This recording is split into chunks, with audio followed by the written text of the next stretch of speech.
Money is a problem for all. Everyone knows it from experience, whether it be having to pay for school, college, having to pick up an extra job on the side, or sacrificing luxuries or things that you may need or want. In the last 4 years alone, California schools have been hit with $20 billion in cuts. Some of those cuts include arts programs, science, and also budget cuts to the science departments and history departments. Did you know that the average tuition for a Cal State University is actually $30,000? And this tuition will only go up if there are more and more cuts. Public safety and services have also taken a toll. For example, there's been a $50 million cut to the police department, $10 million to the fire department, $5 million to water safety, $2 million to parks and recreation, just to name a few. This brings me to my subject of my speech, Proposition 30, or also known as the Schools and Local Public Safety Protection Act 2012. Proposition 30 is supported by California Teachers Association, the California Federation of Teachers, and the Democratic State Central Committee. My claim is that voting on Prop 30 will have positive outcomes on the state of California. The positive outcomes include more funding and fewer budget cuts for the public schools and public safety of California. My supporting claims include that Proposition 30 will stop $6 billion in cuts to California schools. It will guarantee local public safety funding, and that Proposition 30 guarantees that it will help balance the budget of California. When it comes down to taxes, most people don't like them because they wouldn't want to have to pay more or take money out of their own paychecks.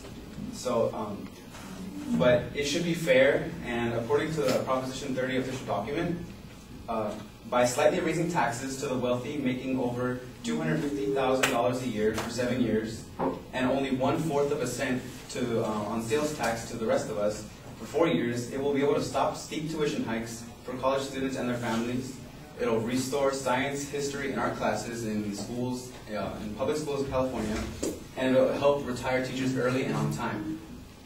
Like I said before, California schools have been hit with $20 billion in cuts for the last 4 years, and CSU, the Cal State University system alone, has had a $750 million cut and is in threat of taking another $500 million if it's not passed, and for UCs as well.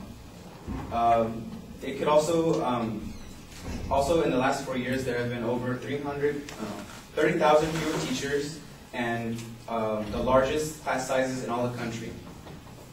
My second claim that it will guarantee local public safety funding is, according to the Proposition 30 website, money raised by Proposition 30 will be put into a dedicated account and that cannot be touched by legislature without voter approval. Proposition 30 will keep cops on the streets and will save the state billions in prison costs over the years. If Prop 30 is not passed, it would cost public safety over $100 million in cuts.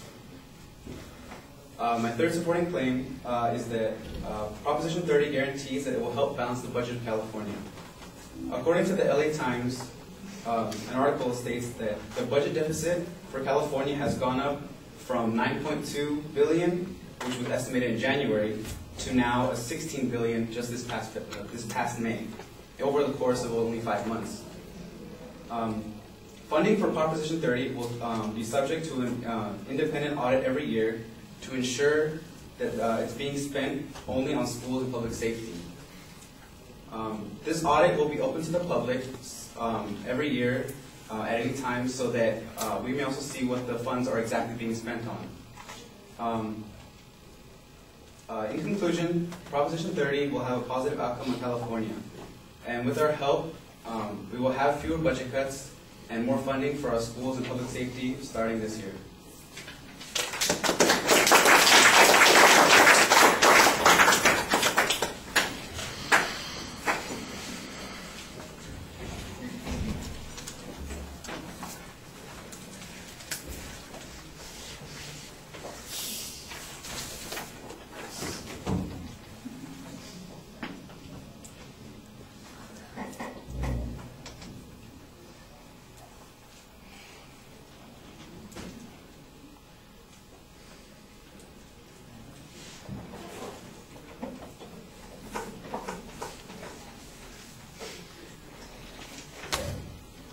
All right, I thought the opening was pretty solid. You give some background on the issue. You do have a clear statement of your position on the subject, and you do phrase it as a claim of fact instead of a policy claim, so I thought that you dodged that bullet pretty well. The secondary issues are labeled pretty clearly. For the most part, they are inferences. I think your last point sounds like it's kind of a rebuttal issue, and I'm not sure that it's its own secondary claim, but it is labeled very clearly so we know what's coming.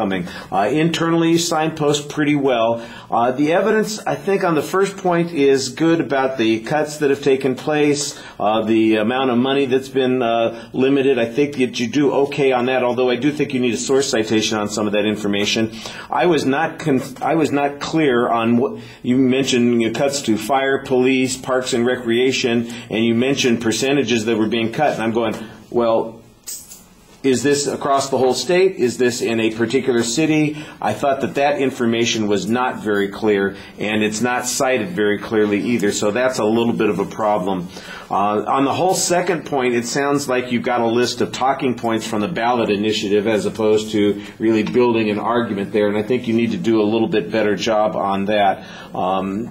If we've got a $9 billion budget shortfall and this is going to raise $6 billion a year, doesn't that mean that we're still going to have a budget shortfall? I'm not quite sure how this is going to fix all of those issues. I guess it might minimize them in some way. And the predictions about the cuts need to be explained a little bit more. Like I said, on your last point, it really feels more like it's a rebuttal issue in response to a question about whether or not there would be any waste. And I'm not sure that you needed that. I think you might have wanted to spend a little bit more time on how important getting this amount of money is, why there aren't alternative available to fix these budget issues, why prioritizing is going to fix this, or any of those other kinds of things that sometimes people use as defense of or opposition to Prop 30. All right. Thank you.